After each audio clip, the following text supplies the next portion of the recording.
Do you know who the first human being ever created was? Let me tell you the amazing story of Prophet Adam. Long, long ago, before any people lived on earth, Allah decided to create the very first human.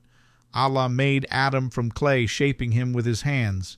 Then Allah breathed life into Adam, and he became alive. Allah taught Adam the names of everything, animals, plants, and all of creation. The angels were amazed. Allah asked them to bow down to Adam to show respect, and they all did.